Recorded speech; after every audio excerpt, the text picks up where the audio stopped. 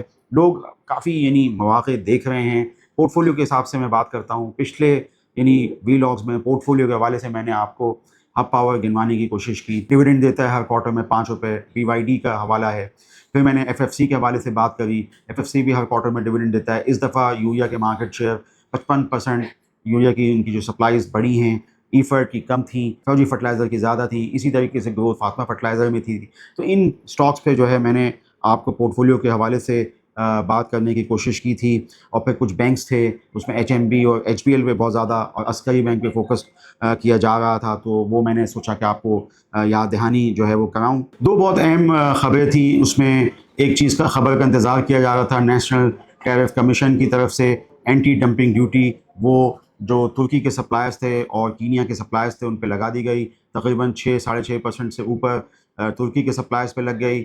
Kenya کے supplies پہ 13% سے اوپر لگ گئی. فائدہ جو ہے وہ لکی کور انڈسٹریز کو، لوکل پروڈیوسر کو، LCI جو کمپنی ہے اس کو ہوگا. وہ سوڈا ایش پہ بات ہو رہی ہے. سوڈا ایش کے وہ پروڈیوسر ہیں.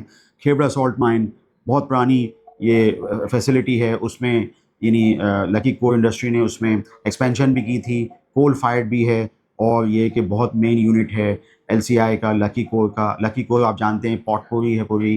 اس میں 4 جہاں تک مجھے آئیڈیا ہے فارماسیوٹیکل کمپنیز کے بھی اس میں آ رہے ہیں. اس میں اور بھی چیزیں اس میں آ رہی ہیں. موہیناگا کا بھی 24-25% کا اسٹیک آ رہا ہے. تو اس طرح یہ کہ وہ بہت ساری فیملی ہے، کنگلومریٹ ہے کمپنی LCI، اور اسپلٹ ہونے کے بعد کافی نیچے آ چکا ہے. اور یہ کہ مواقع اب بن سکتے ہیں اگر کوئی ویلیو انویسٹر ہو، اس کے لیے ارننگ اور ڈیویڈنڈز وغیرہ دیتے رہتے ہیں. تو یہ جو نیشنل ٹیرف کمیشن کی سوڈا ایش پہ اینٹی ڈمپنگ ڈیوٹی ہے یہ لکی کور کے لیے پازیٹیو ہے. اس کے علاوہ ایک اور خبر جو کہ بہت سالوں بعد یہ خبر آئی تو میں نے سوچا کہ قابل ذکر ہے اس لیے آپ کو بتا دوں. ساہیوال کول پلانٹ، پاور پلانٹ جو CPEC کا پلانٹ ہے، وہ سب سے زیادہ اس کی کنزمپشن پاکستان میں اگر کسی بھی جگہ پہ کول کی امپورٹڈ کول کی کنزمپشن ہوتی تھی تو سب سے زیادہ جو ہے وہ ساہیوال کول پلانٹ پہ ہوتی تھی. تو اب یہ ہے کہ وہ ذرا زیادہ چالو اگر ہوتا ہے تو اس کا سب سے زیادہ بینیفٹ جو ہے وہ ٹرمینل آپریٹر کو ہے، اور وہ ہے PIBTL، Pakistan international bulk container terminal. وہ ہینڈل کرتے تھے ساہیوال کا یہ کول، جیسے کہ وہ سیمنٹ کمپنیز کا ہینڈل کرتے تھے تو اسی طریقے سے ساہیوال کا بھی کول کا کرتے تھے. ویسے تو سندھ کول میں بھی جو پاور پلانٹ چلتے ہیں وہ امپورٹڈ کول سے ہی چلتے ہیں. حالانکہ وہاں سے مائن ماؤتھ سے لگنائٹ ضرور نکلتا ہے، لیکن جو پاور پلانٹس ہیں وہ اب بھی امپورٹڈ کول سے ہی چلتے ہیں گریڈ. تو اس میں یہ ہے کہ PIBTL ہی اس کا مین واحد سپلائر یا اس کا ہینڈلر ہے. اس کے علاوہ ایک اور بھی اہم خبر تھی کہ جو اس فسکل کے اندر زیادہ استعمال ہوا ہے کول کا، کوئلے کا، امپورٹ بڑی ہے. سویابین کے ساتھ کوئلے کی بھی جو ہے وہ امپورٹ بڑی ہے. اس کا یہ مطلب ہے کہ سیمنٹ پروڈکشن بوائلر میں سیمنٹ کمپنیز کے جو استعمال اب زیادہ ہو رہا ہے، یہ ایک تھوڑی سی بہتر چیز ہے. جو کنسٹرکشن کا منتر ہم کہتے ہیں، ہاؤسنگ کا جو کرتے ہیں، تو اس میں یہ ہے کہ سیمنٹ کمپنیز کی اگر یوٹیلائزیشن، کیپیسٹی یوٹیلائزیشن، کھپت بڑھتی ہے تو یہ ہے کہ یہ اس کی ایک وجہ جو ہے وہ کوئلے سے یہ غمازی کی جا سکتی ہے، یہ کیا جا سکتا ہے، یہ اخذ کیا جا سکتا ہے کہ کوئلہ کا استعمال بڑھ رہا ہے تو سیمنٹ کی کنزمپشن میں اضافہ ہو رہا ہوگا. اور سیمنٹ کے بارے میں ہم کافی طویل باتیں کرتے رہتے ہیں. بعض خبریں اور بھی تھیں بینک اسلامی کے حوالے سے تھی. JS بینک اس نے بھی Tier 2 کیپٹل کر لیا. یہ جو دونوں جو ہیں وہ تیسرے درجے کے بینکس ہیں پاکستان میں. اور اس کے علاوہ اسٹینڈرڈ چارٹرڈ میں بھی خبریں تھیں خصوصیت سے سازگار کے اندر. جیسے میں نے آپ کو پہلے پاما کے نمبرز میں بتایا تھا کہ بہت زیادہ زبردست قسم کی گروتھ جو ہے 3 ویلرز 4 ویلرز میں جون کے نمبرز میں آئی مئی کے مہینے کی نسبت. تو یہ ایک تھوڑا سا تھا تو میں نے سوچا آپ کو بتاؤں. سلیکٹ ٹیکنالوجی لسٹ ہو گیا اور دوسرے IPOs کی بنسبت تھوڑا سا برخلاف سلیکٹ ٹیکنالوجی لسٹ ہونے کے بعد نیچے آ گیا. کافی اس میں ڈاما ڈول تھے بہت سارے تجزیہ کار بازار کے، وہ کھل کے کال نہیں دے سکے سلیکٹ ٹیکنالوجیز میں. اور وہ چیز مارکیٹ میں اس کا ہم تھوڑا سا اثر بھی دیکھ رہے ہیں کہ اس میں خاص کچھ جو ہے وہ چیزیں نہیں ہوئیں. میں نے اپنے اس بیانیے میں بات کرنے کی کوشش کی، تیل کی قیمتوں پہ بات کی. وہ بڑھے تو مارکیٹس کے لیے، ہماری مارکیٹ کے لیے خصوصاً معاشی طور پہ اتنا زبردست نہیں ہے تو ہماری مارکیٹس اس کا اثر لیتی ہیں. دوسرا پھر میں نے آپ کو بتانے کی کوشش کی یہ جو پاما کے نمبرز، پہلے میں نے آپ کو غنی آٹوموبائل اور GHNI ان کی فوکاسٹنگ کے بارے میں بتایا، گاڑیاں کتنی بکیں اور پھر آگے کیا بکا. اس کے بعد یہ کہ جو ان کے PE ریشوز ہیں وہ ابھی بھی کم ہیں، اپرچونیٹی ابھی بھی ہے موجود ہے. بہرحال یہ کہ جب مارکیٹس میں بھی وہ تھوڑا سا سپورٹس پہ آئیں تو اب یقینی طور پہ وہ مواقع بنتے ہیں. سازگار کے نمبر کے بارے میں بھی پاما کے حوالے سے بتایا. کوئلے کا استعمال بڑھ رہا ہے، PIBTL کا اس میں وہ ہے، LCI کے بارے میں آپ کو بتانے کی کوشش کی کہ نیشنل ٹیرف کمیشن نے جو ہے لوکل کمپنیز کو بچانے کے لیے اینٹی ڈمپنگ ڈیوٹی بڑھا دی، ٹرکش اور کینین سپلائرز کے خلاف۔ LCI کے لیے اچھا ہے۔ اور پھر یہ کہ کچھ چھوٹے موٹے بینکوں کے بارے میں آپ کو بتایا، اچھی چیزیں تھیں ان میں۔ آپ اسٹینڈرڈ کیپٹل سیکورٹیز کے چینل کو سبسکرائب کیجئے، ہماری معروضات پہ غور کیجئے۔ آپ کا شکریہ۔ For more details, call us today at 111-111-721. Open an account with Standard Capital Securities.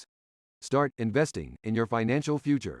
Talk to our experts and get access to exclusive market research and much more.